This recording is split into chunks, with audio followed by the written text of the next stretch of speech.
Un fort contingent de célibataires parmi ces mineurs marocains. Mais pour les premiers immigrés, la vie de famille ressemble par bien des aspects à la vie d'une famille européenne. Bien sûr, les particularismes demeurent, mais qui dira le dépaysement de ces Maghrébins venus tout droit des montagnes de l'Atlas pour travailler à la mine? Dans ce contexte, la religion apparaît tel un point d'ancrage non seulement religieux, mais aussi culturel. On a remarqué chez vous, par exemple, des tapisseries sur les murs, des tapisseries qui représentent notamment la Kaaba de la Mecque. Est-ce que cela a une signification? Oui, bien sûr, les tapisseries, c'est d'abord pour décorer, mais cela aussi a une signification religieuse. Est-ce qu'il y a une mosquée dans la cité? Oui, il y en a une, pas loin d'ici. Et est-ce que vous y allez pour prier? Oui, bien sûr, comme tous les Arabes qui habitent par ici. Ainsi s'exprime Ahmed Khalil, mineur à la fosse Ledoux de Condé-sur-Escaut. Ahmed Khalil vit en France depuis novembre 59. Père de 8 enfants, il est originaire de la région d'Agadir. Comme lui, 500 mineurs marocains travaillent à la fosse Ledoux.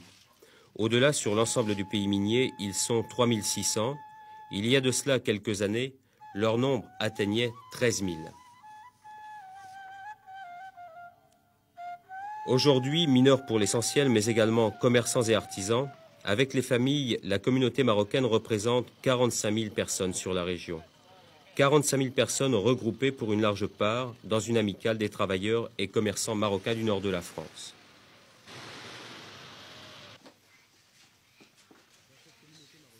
Dans cette communauté marocaine, les familles nombreuses sont monnaie courante. Les jeunes représentent donc une proportion importante de cette population.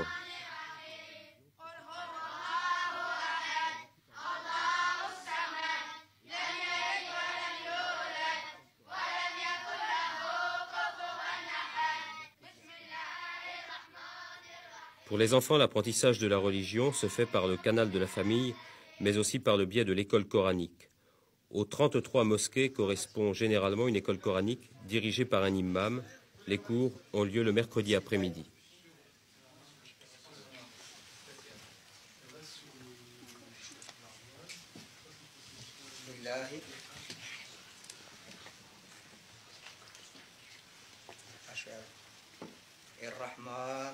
Parmi les imams qu'on a actuellement dans les mosquées, il y en a qui sont des bénévoles, il y en a certains qui sont payés par l'amicale. C'est l'amicale qui les prend en charge. Alors c'est également l'amicale qui gère les mosquées, qui s'occupe de l'entretien des mosquées. Oui, c'est-à-dire l'amicale, il s'occupe des loyers, de l'électricité, tout ça, mais les gens qui viennent faire la prière, eux, ils versent un peu d'argent pour donner un coup de main à l'amicale pour payer les imams. Est-ce que ces dernières années, on a vu un accroissement de la pratique religieuse ou est-ce que cette religiosité, cette ferveur qu'on voit dans la prière, est-ce que ça a toujours été comme ça? Est-ce que c'était déjà comme ça ces dernières années? C'est-à-dire, au début, non. Au début, c'est-à-dire, les gens ne se connaissaient pas parce qu'il n'y avait pas d'association pour les rassembler, tout ça. Mais depuis 1973 que l'amicale a été créée, il a fait beaucoup de contacts entre les travailleurs marocains, il a rassemblé beaucoup de travailleurs marocains. Et dans chaque ville où il y a des travailleurs, il y a une mosquée, il y a un local, tout ça pour rassembler tout le monde.